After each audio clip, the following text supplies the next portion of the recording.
Assalamualaikum warahmatullahi wabarakatuh. Sebelumnya perkenalkan, nama saya Bilkis Natasha Febrianti dengan NIM C1 Channel 21220 dari R11. Di sini saya akan mempresentasikan tugas mata kuliah akuntansi syariah dengan judul akad-akad lainnya yaitu sebagai berikut. Materi yang akan saya bahas kali ini ada 7. Yang pertama ada akad syarf, lalu yang kedua ada akad wadiah, lalu yang ketiga ada akad al-wakalah, lalu yang keempat ada akad al-kafalah, lalu yang kelima ada akadul hasan, lalu yang keenam ada akad al-hiwalah, dan yang terakhir ada akad al-ran. Baik, untuk mempersingkat waktu yang ada, kita langsung saja masuk ke materi yang pertama, yaitu akad syarf.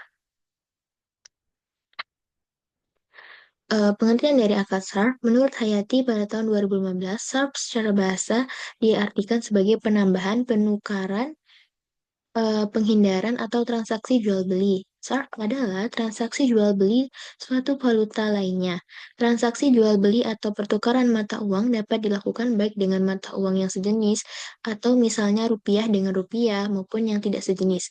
Misalnya rupiah dengan dolar atau sebaliknya. Tidak boleh ada hak hiar, syarat bagi pembeli.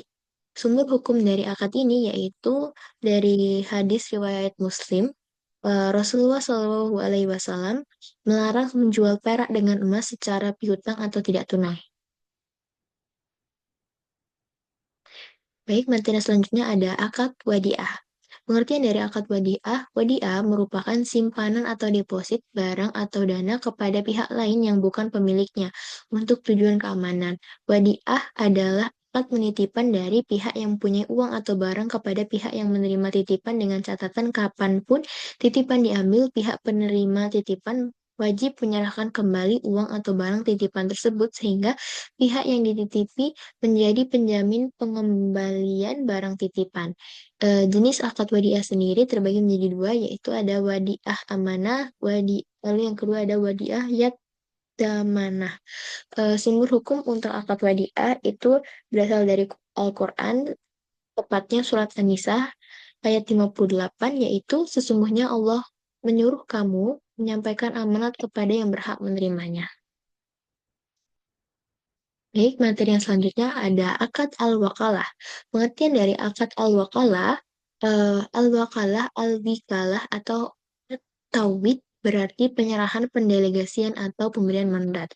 Eh, Akad wakalah adalah akad pelimpahan kekuasaan oleh satu pihak kepada pihak lain dalam hal-hal yang boleh diwakilkan. Sebabnya adalah tidak semua hal dapat diwakilkan. Contohnya salah puasa, sholat mungkin ini, puasa, bersuci, kishas, tayak, dan lain sebagainya. Sumber hukum untuk akad ini yaitu Quran Surat Al-Kahf ayat 19 yang isinya, maka suruhlah salah seorang di antara kamu pergi ke kota dengan membawa uang perakmu itu.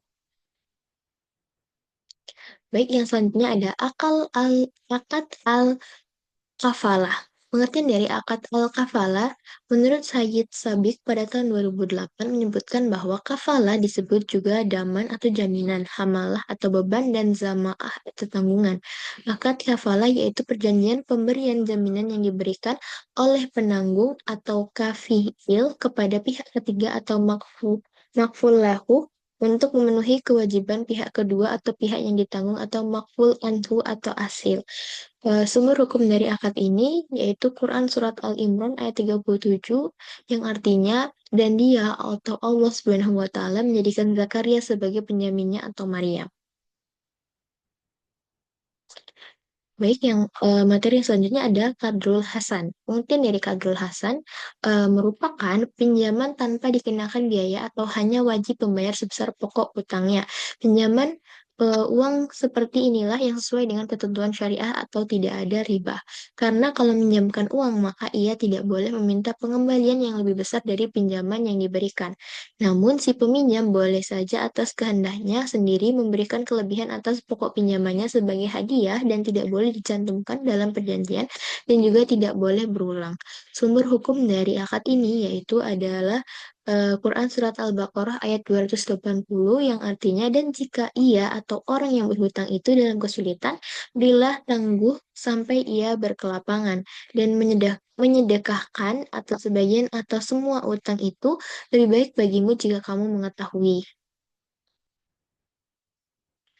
Baik, materi yang selanjutnya ada akad al-hiwalah. Pengertian dari akad al-hiwalah, hawala secara harfiah berarti pengalihan, pemindahan, perubahan warna kulit, atau memikul sesuatu di atas pundak.